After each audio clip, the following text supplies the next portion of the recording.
Bonjour à toi, j'espère que tu vas bien. Je suis très heureuse de te retrouver aujourd'hui pour ce nouvel épisode du podcast âme.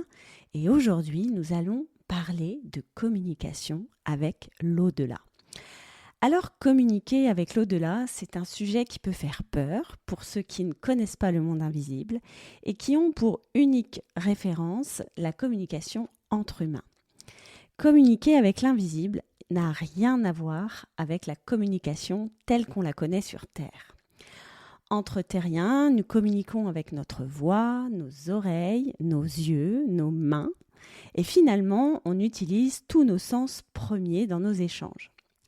Lorsqu'on communique avec les sphères invisibles, on va utiliser d'autres sens que j'appelle les sens subtils.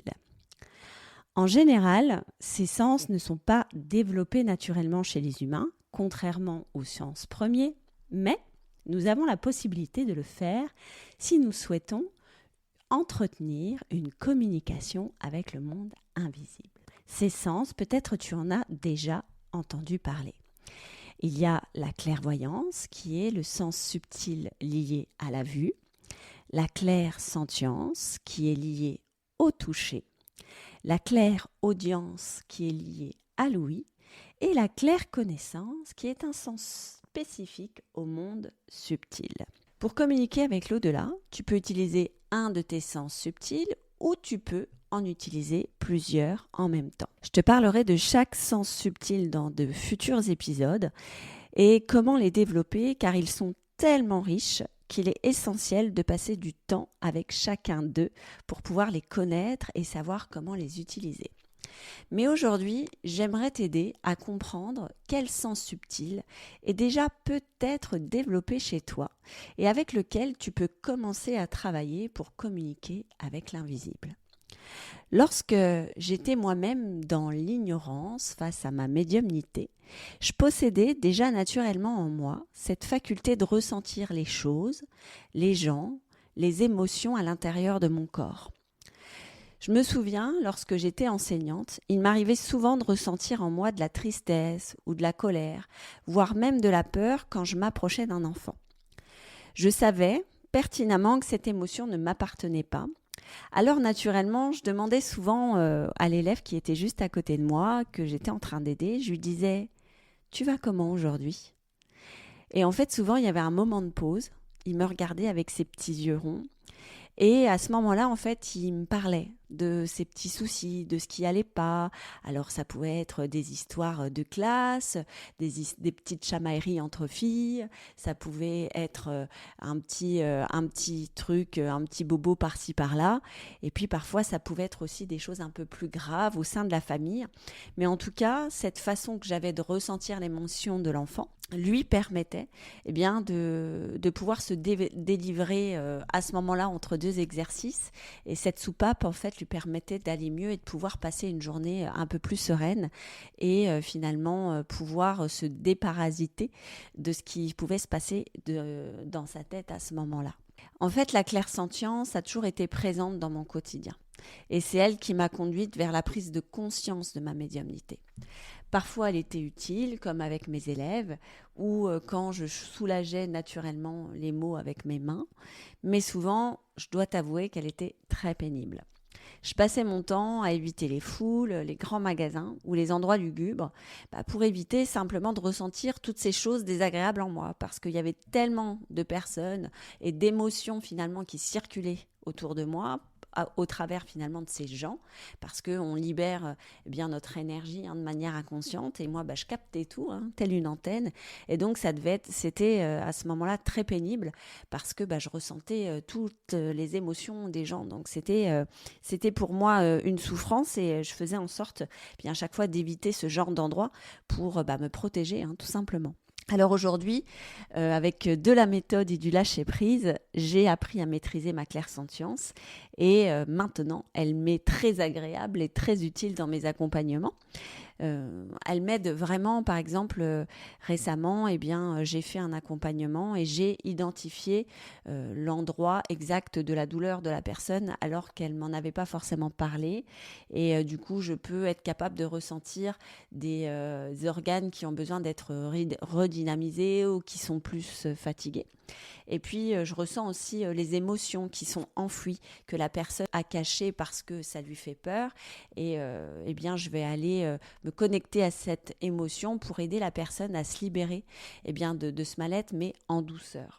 Donc, cette clairsentience m'aide à me connecter en précision avec beaucoup de finesse à l'énergie de la personne pour pouvoir l'aider. Et puis, il y a aussi cette clairsentience m'aide à ressentir la présence des guides ou des défunts à mes côtés qui ont besoin de discuter avec la personne que j'accompagne ou même avec moi à ce moment-là. Alors peut-être que toi aussi, tu te reconnais là, en ce moment dans mon histoire et que ta clairsentience ne demande qu'à se développer et à se maîtriser. Mais bien sûr, il y a d'autres sens subtils qui peuvent être présents déjà en toi. Alors par exemple, si tu as de la clairvoyance, il peut t'arriver d'anticiper des événements à l'avance, de faire des rêves prémonitoires ou d'avoir des flashs sur une situation à venir. Personnellement, la clairvoyance m'aide à voir clairement dans le monde invisible lors de mes voyages ou encore de visualiser la personne que j'accompagne dans le passé, le présent et le futur. Récemment, lors d'un soin énergétique, j'ai clairement vu la personne d'une manière où elle pouvait s'incarner parce qu'encore une fois, lorsqu'on a une vision d'une personne, ce n'est pas certain. C'est-à-dire que je répète toujours aux personnes que j'accompagne, que ce soit les personnes qui viennent dans luminescence ou révélation, lorsque je vois la personne dans l'avenir, je lui dis c'est une possibilité que tu puisses t'incarner comme ça. Maintenant, les guides m'envoient cette image pour te dire que c'est possible, mais c'est à toi de mettre en place concrètement les actions sur Terre pour que tu puisses devenir cette personne. Donc cette vision, grâce à ma clairvoyance, me permet de donner une version de la personne, mais encore une fois, le travail va faire partie de tout ce qu'elle va mettre en place et cette vision va lui donner de l'espoir, lui donner de l'envie de devenir ces personnes, mais si elle ne fait rien, rien ne va se passer, elle va pas se transformer par magie. Alors voilà, donc la clairvoyance dans mes accompagnements m'aide beaucoup et peut-être que toi aussi tu l'as en toi. Donc je t'invite vraiment à observer si effectivement tu peux voir les personnes dans l'avenir ou si tu fais des rêves qui ont tendance à se réaliser. Il y a un autre sens aussi qui permet de communiquer avec l'au-delà, c'est la clairaudience. Alors peut-être que toi aussi, parfois, tu entends des voix et non, tu n'es pas fou ou tu n'es pas folle. C'est juste ta clairaudience qui est développée et elle se manifeste de différentes manières. Alors, elle va souvent se manifester justement comme une petite voix qu'on susurre à l'oreille. Alors, tu entendras souvent beaucoup des médiums qui disent moi j'entends de tel côté de mon oreille. Souvent c'est toujours du même côté. Moi je sais que c'est à droite. Il y a Geneviève Delpech qui est une médium que j'admire profondément et elle qui entend beaucoup de l'oreille gauche lorsqu'elle a de la communication avec de l'au-delà. Donc il y a souvent une oreille qui fonctionne un peu plus que l'autre ou en tout cas où on peut différencier l'oreille qui vient du mental et puis l'oreille qui vient qui communique avec l'au-delà. Si tu as cette clairaudience, il s'agit d'une voix donc, qui vient de l'au-delà. Ça peut venir des guides, ça peut venir d'entités différentes, de défunts. Et elle va se manifester souvent sous forme de conseils. C'est une voix légère, douce, bienveillante, avec beaucoup d'amour qui va t'inviter à. La voix que tu entends qui est plutôt incisive et qui va t'obliger, c'est celle qui vient de ton mental.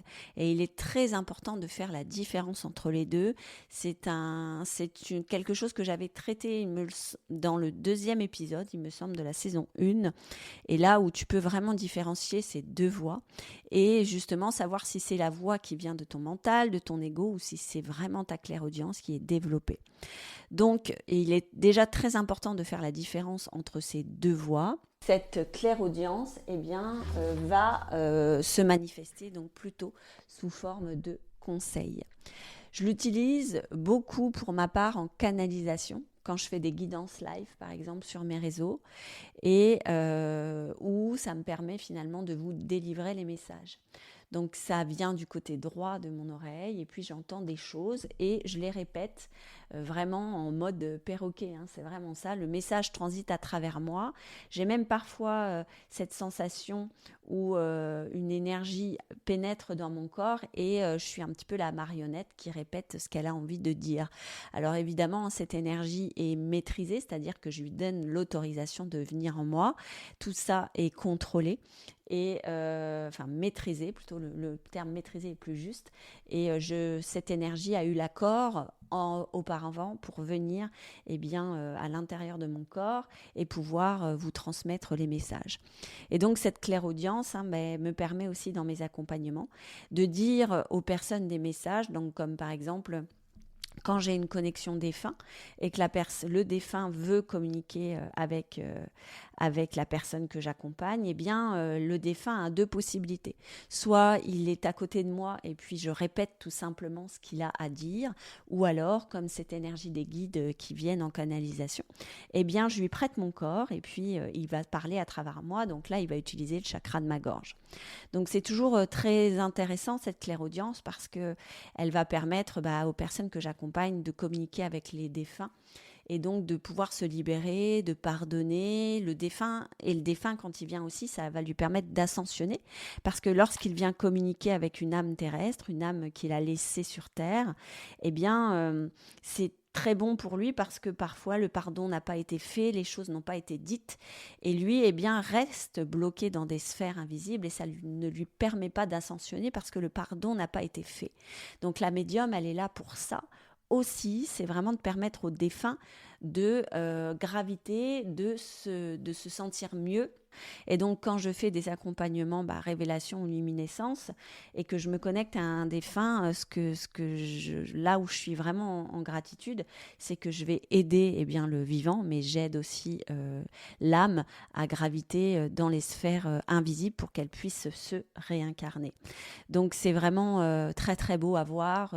Il y a quelque temps, j'ai fait un soin énergétique à une personne et le papa était parti assez brutalement. Les choses n'avaient pas été dites et c'était difficile pour la personne. Il y avait toujours un poids sur la conscience. Et puis le défunt est venu naturellement et on sentait qu'il était aussi pas bien parce que les choses n'avaient pas été pardonnées. Et donc, en établissant le contact entre le visible et l'invisible, ils ont pu avoir une conversation au travers de mon corps et ils ont pu se pardonner mutuellement. Donc la personne vivante, entre guillemets, s'est sentie tout de suite soulagée et le défunt également et a pu donc transiter dans des sphères supérieures et c'est juste magnifique que mes sens subtils puissent contribuer à ça. Donc voilà pour la clairaudience et puis enfin vous avez la claire connaissance. Donc la claire connaissance, c'est vraiment un sens qui est relié au monde invisible et peut-être que toi aussi tu l'as. C'est lorsque tu sais ce qui est bon ou non pour la personne et pour toi. Tu peux aussi avoir l'impression de connaître la personne par cœur alors que tu viens de la rencontrer pour la première fois ou alors ça fait pas beaucoup de temps que tu la connais et là tu sais ce qui est bon pour elle et tu sais exactement finalement ce qui se passe à l'intérieur d'elle comme si tu la connaissais finalement depuis très longtemps. C'est ça qu'on appelle la claire connaissance. Ce sens subtil, c'est le plus délicat. Parce qu'il peut nous faire tomber dans l'arrogance et puis les gens ont du mal à le comprendre. On a l'impression finalement de tout savoir et c'est pas qu'une impression, c'est ce qui se passe réellement et on peut se sentir obligé parfois de tout dire à la personne. Et ce sens subtil demande beaucoup de maîtrise et de justesse. En tant que médium, il est important de faire preuve, selon moi, d'humilité et de discernement. Même s'il est possible que nous ayons une solution pour la personne, elle n'est pas toujours prête à l'entendre. Donc il est important que celle-ci chemine et trouve par elle-même sa direction. Si elle a été envoyée sur Terre, comme vous d'ailleurs, c'est parce que vous avez un chemin à entreprendre, vous avez des étapes à passer et c'est à vous de trouver ce chemin. C'est à vous de passer ces étapes avec des choses qui vous conviennent. C'est à vous de comprendre que les échecs vous font grandir. C'est à vous d'être dans la réussite par rapport aux actions que vous avez entreprises dans votre vie. Et c'est comme ça finalement que vous allez évoluer. Et en tant que médium, nous avons selon moi un positionnement de guide et non de sauveur. C'est très important. On doit être là pour guider la personne, lui donner des conseils, mais jamais lui dire « tu dois faire ça, il faut faire ça ». Dans mes accompagnements, je prête très attention justement de ne pas dire « il faut » et « tu dois ». Parce que, en tant que médium, on a aussi un certain pouvoir et les personnes vulnérables peuvent parfois nous faire confiance vraiment très très fortement parce qu'elles se sentent perdues. Et c'est là que c'est dangereux. Parce que l'ego peut prendre la place, parce qu'on se dit qu'on est en train de briller et c'est facile de manipuler la personne. Et c'est là qu'il est très important de prendre sa place de guide et non de sauveur. Et ce positionnement est à réajuster en permanence parce que l'ego nous challenge au quotidien, nous ne sommes que des humains. Et il est très important de prendre toujours cette position juste envers la personne qu'on accompagne et de l'inviter à prendre les décisions avec son libre arbitre. En aucun cas, lorsque j'accompagne des personnes, c'est moi qui vais leur dire « tu dois faire ça, il faut que tu fasses ça ». C'est la personne qui va trouver les actions qu'elle doit faire. C'est la personne qui trouve ses solutions. Et moi, mon rôle, c'est juste de voir si c'est juste et bon pour elle et aussi pour les personnes qui gravitent autour d'elle. Il ne s'agit pas de lui donner une direction qui n'est pas bonne pour elle. Et moi, je dois vraiment veiller à ça, de garder toujours ce bon positionnement et d'être vraiment un guide et non une sauveuse parce que la personne est là pour graviter son chemin et peut-être qu'elle va échouer. Il m'arrive que les personnes échouent et c'est ainsi, c'est parce que c'est par là qu'elles doivent passer et c'est par là qu'elles doivent apprendre comment se positionner par rapport aux autres, par rapport à elles-mêmes, dans leur travail, dans leur vie amoureuse, etc. Donc cette claire connaissance est vraiment un sens subtil, très délicat, qui demande beaucoup de maîtrise et dans la formation luminescence avec les lumineuses, je veille toujours à ça, surtout au moment où elles sont certifiées. Il y a toujours un grand maman avec elles où je prends le temps de veiller à leur positionnement, de leur parler de la place de l'ego et de cette position de sauveur.